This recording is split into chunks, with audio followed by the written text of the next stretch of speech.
प्रिय व्यूअर नमस्कार। आज हम लोग इस वीडियो के माध्यम से यह समझने का प्रयास करेंगे कि जमीन सर्वे के अंतर्गत प्रपत्र 2 जो भरना है, स्व घोषणा के जो प्रपत्र भरने हैं उसको 100% सटीक और सही कैसे भरें, इसको समझने का हम लोग प्रयास करते हैं। दोस्तों, ये ध्यान रहे कि इस प्रपत्र 2 में दी गई किसी भी तरह की गलत जानकारियों का जो जवाबदेही है आप पर तय कर दी जाती है। इसलिए आप प्रपत्र 2 को बहुत ही सटीक और सही तरीके से समझ करके ही आप भरें।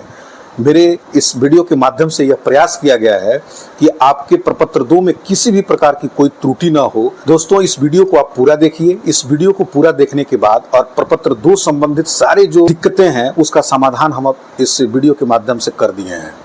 निश्चित रूप से इस वीडियो को देखने के बाद आप स्वयं ही प्रपत्र 2 को 100% सटीक भर पाएंगे। तो आइए इस वीडियो को हम देखते हैं और समझते हैं। स्व घोषणा के प्रपत्र 2 भरने के लिए सबसे पहले यहाँ पर आपको राजस्व ग्राम, थाना नंबर, हल्का नंबर, पुलिस थाना, अंचल और जिला का विवरण भरना होगा। यहाँ ध्यान देने योग्य बात यह है कि यहाँ जो भी आप डिटेल राजस्व ग्राम, थाना नंबर और हल्का नंबर, पुलिस थाना, अंचल और सारण जिला का जो विवरण आप भरेंगे, यह विवरण पूरी तरीके से आपका जहाँ जमीन हो उसका विवरण आपको भरना है। माना कि आपका वही गांव हो जहाँ आपका जमीन है, तो ऐसी स्थिति में तो आप तो दोनों ही परिस्थितियों में आपका एड्रेस सेम होगा तो आप सेम भरेंगे। लेकिन किन्हीं का गांव अलग हो परंतु दूसरे गांव में उनकी ज़मीन हो, तो ये ज़मीन का राजस्व ग्राम भरना है, थाना भरना है, हल्का नंबर भरना है, पुलिस थाना भरना है, अंचल भरना है और सारण जिला भरना है।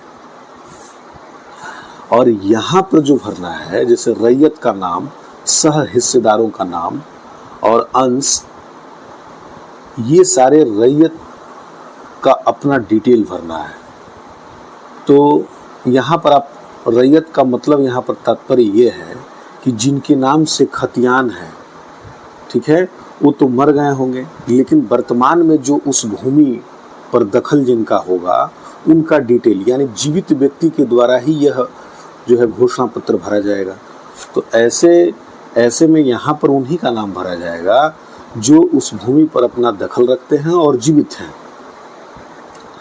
यहाँ पर उनका स्थायी पता होगा जहाँ पर वो निवास करते होंगे। ये तो जमीन का डिटेल हो गया, एड्रेस एक तरह का, और ये उनका एड्रेस हो जाएगा जहाँ ये लोग निवास करते हैं। अगर दोनों सेम है तो ऐसे में दोनों सेम भरा जाएगा। फिर यहाँ खाता संख्या, फिर खेसरा संख्या, फिर रकबा जो है डिसमिल में भरना है, चौहद्दी, किस्म जमीन, शेष को छोड़कर लगान, जमाबंदी संख्या और भूमि पर दावा का प्रकार, अभियुक्ति। तो आइए हम इसको बहुत ही अच्छे तरीके से समझते हैं कि किसी भी प्रकार की कोई गलती ना हो। तो यहाँ पर राजस्व ग्राम जमीन का भरना है, जैसे यहाँ पर भरा गया है संतपुर, थाना नंबर 42, हल्का संख्या और नाम दोनों भरना है। ये आपको वहाँ के जो शिविर के जो कर्मचारी हैं वो बता देंगे, या आपके जो लगान रसीद है उस पर लिखी रहती है, या फिर बिहार भूमि की साइट पर जा कर के आप इसे पता कर सकते हैं। जमाबंदी पंजी देखे में क्लिक करेंगे तो वहाँ से ये पता चल जाएगा। हल्का संख्या भर देंगे और फिर उसका नाम भर देंगे। पुलिस थाना इकमा, अंचल इकमा और जिला सारण यहाँ पर हम भर दिए। फिर वहाँ रैयत का नाम भरेंगे। माना कि ये 2 भाई हैं, मोहन सिंह और सोहन सिंह। मोहन सिंह की हिस्सेदारी 1/2 है तो ब्रैकेट में 1/2 कर देंगे। सोहन सिंह की हिस्सेदारी 1/2 है तो ब्रैकेट में 1/2 कर देंगे। अब इन दोनों के पिता का नाम का उल्लेख करेंगे। यहाँ पर पिता स्वर्गीय महेंद्र सिंह हैं तो यहाँ पर लिख देंगे। फिर इनका स्पष्ट पता लिखेंगे, ग्राम लिखेंगे संतपुर, पोस्ट मायापुर, अंचल इकमा, थाना इकमा, जिला सारण। अब एक खाता संख्या इनका है 105 तो 105 यहाँ पर लिख देंगे। खेसरा संख्या है 1740 लिख देंगे। खतियान में जो रकबा लिखा हुआ है डिसमिल में लिखा रहता है, वहाँ से हम जैसा लिखा हुआ है वैसा उतार देंगे, यानी 40 डिसमिल लिखा हुआ है तो 40 डिसमिल लिख देंगे। चौहद्दी, वर्तमान में जो चौहद्दी पर है वो चौहद्दी लिखेंगे। जो खतियान में जो दिया गया चौहद्दी है वो नहीं लिखेंगे, वो पुराने, वो मर गए होंगे वो लोग। तो उत्तर में यहाँ पर लिखा हुआ है सड़क। दक्षिण में जो वर्तमान में रमेश के दखल कब्जा में है तो रमेश लिख दिए। पूरब में दिनेश के दखल कब्जे में वो जोत बो रहे हैं तो उनका नाम लिख देंगे। फिर पश्चिम में हम यहाँ पर राम का दखल कब्जा है तो उनका नाम लिख देंगे। किस्म जमीन खतियान में ही लिखा रहता है, धनहर है, भीट है, ठीक है, ये सारी चीज़ें लिखी रहती हैं तो आप वहाँ से एज इट इज़ लिख देंगे, धनहर लिख दिए।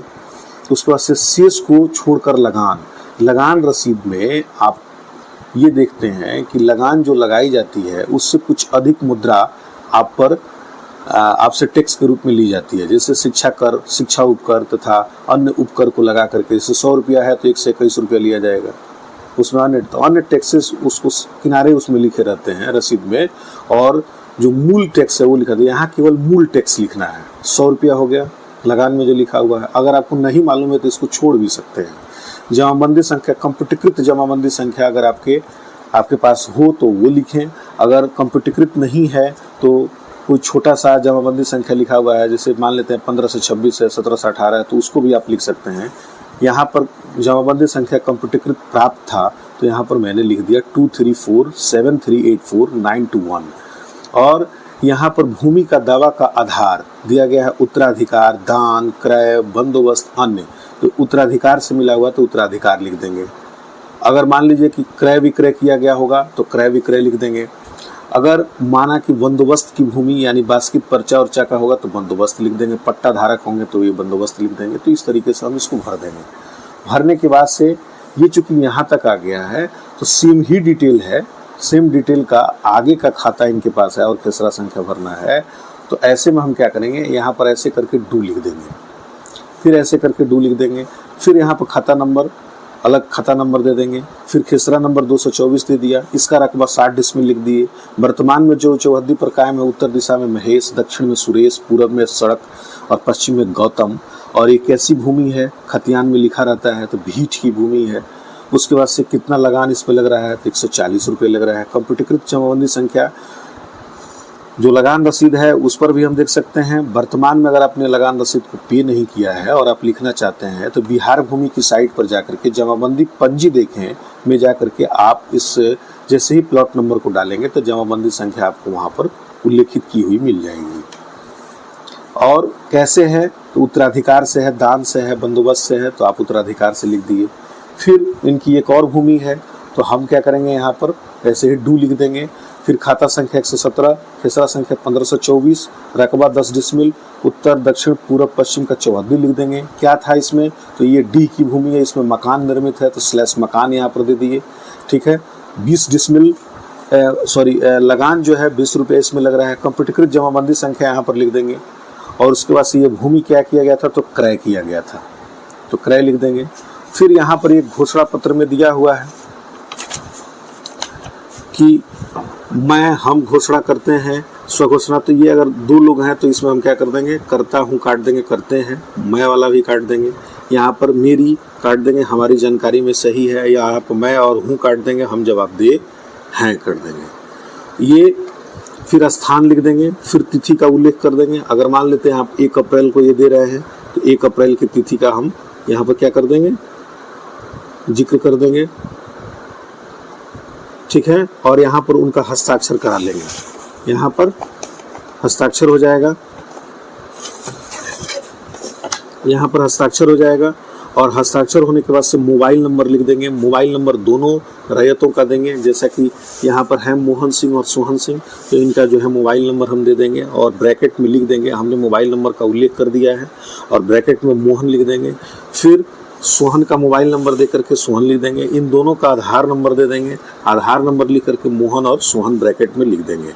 इस तरीके से हम जो है प्रपत्र 2 का जो फॉर्म है वो काफ़ी अच्छे तरीके से हम भर सकते हैं। इसमें किसी भी प्रकार का कोई त्रुटि नहीं होना चाहिए, क्योंकि आप पूरी तरीके से यहाँ पर लिखा हुआ है कि आप जवाबदेह होंगे। यहाँ पर स्पष्ट लिखा हुआ है कि आप जवाबदेह हैं। तो ऐसे में आप इसे हबड़ा करके और बिल्कुल त्रुटि रहित भरें इसको, नहीं तो आगे बहुत तरह की दिक्कतें हो सकती हैं। फिर आपको उसको दुरुस्तीकरण के लिए हमेशा जाना पड़ेगा। इसलिए जब भी ये भरें स्पष्ट भरें और पूरी तरीके से क्लियर भरें। दोस्तों, यहाँ पर 3 खेसरा संख्या का विवरण भर दिया गया है। अगर मानते हैं कि आपके पास 3 खेसरा से अधिक यानी अधिक और प्लॉट है, तो ऐसे में आप इसे और अधिक आप इसका फॉर्म ले लें और पुनः आप इसको अगले वाले फॉर्म में ऐसे ही भरें। उसमें एक जो प्लॉट है उसका विवरण संपूर्ण भरें, जिसमें रैयत का नाम भी भरें और ये सारी डिटेल भरें। फिर उसमें डू दे करके आप पुनः भरें जी। अब इस तरीके से आप चाहें तो यहाँ पर मानते हैं कि आपके पास कुल जो फॉर्म है, तो कुल फॉर्म आपके पास 4 और 5 या 7 हो सकते हैं। तो इस तरीके से आप फॉर्म अधिक लेकर के आप भर सकते हैं। एक और बात यहाँ ध्यान देने योग्य है कि यहाँ पर जो आप रैयत का नाम लिखें वह आधार कार्ड के अनुसार लिखें। जो भी उनका दखल कब्जा है वो अपने आधार कार्ड के अनुसार लिखें और पिता का नाम भी आधार कार्ड के अनुसार लिखें। अगर कोई आधार कार्ड में त्रुटि है तो उसको पहले संशोधित करा लें। संशोधन के उपरांत ही आप यहाँ नाम का उल्लेख करें।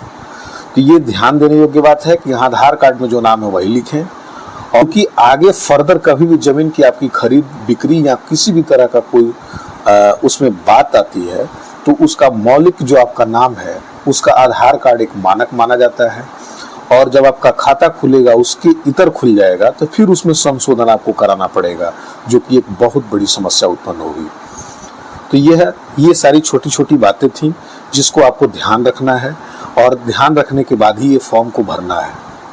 एक और बात यहाँ ध्यान देने योग्य ये है कि अभियुक्ति अगर कोई हो, यहाँ पर है कि अभियुक्ति अगर कोई हो, तो यहाँ पर माना कि ये प्लॉट है, माना कि ये आपका प्लॉट था, इस प्लॉट का कागज तो आपके पास है, इस प्लॉट का कागज आपके पास है, लेकिन आपके दखल कब्जा में नहीं है। तो ऐसे स्थिति में आप क्या करें कि अभियुक्ति में आप उसमें दर्ज कर दें कि दखल कब्जे में नहीं है। चाहे जिनके दखल कब्जे में है उनका नाम का आप उल्लेख कर दें। जैसे मान लेते हैं कि इसको संतोष जी ने कब्जा कर रखा है, तो आप लिख सकते हैं संतोष, यहाँ पर लिख सकते हैं कि संतोष पुत्र फलाना निवास ग्राम यहाँ के द्वारा यह भूमि मेरी है, परंतु उनके द्वारा कब्जा किया गया है। तो ये सारी अभियुक्तियों के लिए ये चीजें हैं। आप सर्वे जब करने सर्वे कर्मी आएंगे तो आपके फॉर्म के ही माध्यम से आपको बोलना कम पड़ेगा और ऐसी स्थिति में आपके आसानी से सर्वे जो है 100% सटीक हो पाएंगे। दोस्तों, ये वीडियो आपको कैसा लगा? अगर अच्छा लगा होगा तो इसे लाइक कीजिए, शेयर कीजिए। कोई दुविधा अगर आपके मन में हो तो कमेंट करके निश्चित बताइए, मैं उसका उत्तर देता हूँ। इतना कीमती समय आपने मेरे चैनल पर दिया, इसके लिए बहुत बहुत धन्यवाद।